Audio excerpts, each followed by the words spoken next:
the top 5 obstacles that keep people from switching to a healthy lifestyle. So back to number 1, which is the lack of time. Lack of time. Yeah, and there was a global report released for estimates of 2023, and it estimated that the average Filipino would spend 4 hours and 15 minutes on social media alone. And Who 4 knows? hours and 15 minutes average. Average, yeah. So Okay. obviously there are more, obviously there are less. Okay. So to put that into context, we are ranked in the Philippines 4th highest in the globe. In the world. Yeah. That 4 hours, 15 minutes per day is roughly the equivalent of 1/3 of a person's life. 1/3 of a person's life. If you compound that into your entire lifetime. Yep. Shit. So I'm not going to expand too much on that, but Okay. let's just put a bookmark in that for now. So let's go to number 2, which is motivation. Okay, so lack of motivation. 2020, I think it was, there was a study released by the University of Manila, and the study suggests that 60% of a child's intake at the ages of 6 to 12, 60% is ultra processed food. What was that? 60%? 60%. Yeah. And that's kind of where I get my motivation, is like thinking about what you're going to leave behind. What kind of environment are you leaving behind? Amen. So we have to be considerate for our kids, right? I mean, and being parents, that's even more of a concern. What is their immediate environment? Because the environment, it shows in studies of development that their environment is a huge factor, regardless of the DNA. If you're a parent, your motivation are your kids, right? Right. It's what motivates you. So just think about, okay, why shouldn't I be giving them all this garbage, right? Right. So it should like wake you up when like, holy hell, what are we giving them? Yeah, 60%. 60%. That's what data says. If you want to refute that, you can go to their website and just see the research for yourself. University of Manila. Yeah. We're not just, I mean, you're not for sure. You checked it out and then. Yeah. And it's a good time to reference one of the 7 deadly sins. And not because I have any extensive knowledge in theology or I studied the Bible to any extent. But it's an interesting take to hear that statistic. And then I'll just read this verbatim because gluttony can be a more specific definition. But this is the 7 deadly sin. The last one is gluttony. And that's described in its simplest form. Gluttony is overindulgence. It's not just about overeating, but taking more than you need. Whether it's food, drink, possession, or even attention. It's about disrespecting yourself and the world around you. There you go. By wasting resources and failing to appreciate what you have. Purge.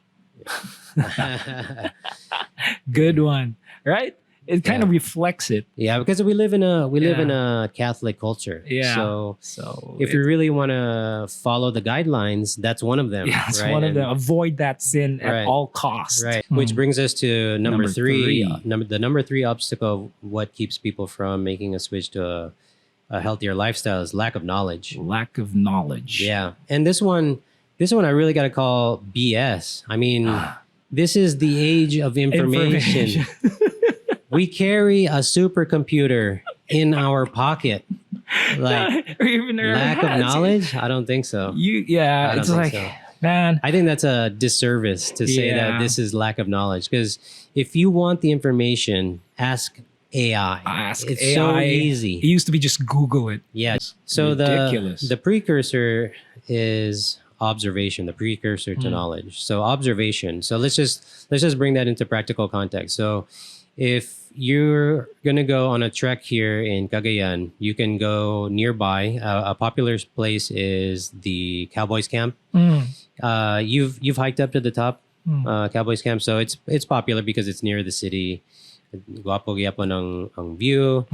You mean katong sa overlooking? Sa Libona. Yeah, I've been to Cowboys Camp, but I did not hike up the hill yet. Maybe one day. But anyway. So if you do, a lot of it's pretty popular, I think, here in the city. Because like people go camping there in the full moon and things like that. But if you go hike if you trek, it's a short trek, maybe like less than an hour. You're at the top, and then at the top is a panoramic view, and then the mountain ranges.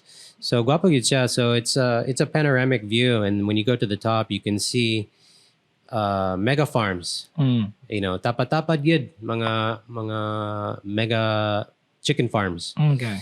So because it's very obvious, the cesspool, every mega farm has a huge body of water, and make no mistake, that's not a swimmable body of water. That's the cesspool that gets washed out from those mega farms into the cesspool, and it's not a coincidence that these are located near waterways. Okay, Libuna has a spring coming down from the mountain. And then, of course, there are rivers in the area. Yeah. And these cesspools, where do you think they're going? Yeah. They're not going into the soil, right? They're going to get washed down into the ocean. Not to mention the flies, not to mention you've eaten at Chelly's, right? We all had that experience. Hell. It's not fun to eat outside. Yeah, go early. You gotta get inside. So you get There's no way. Well, they bring you a candle, which I like the gesture. Sure. So it's not enough though. It's not enough, man. It's gonna swarm you.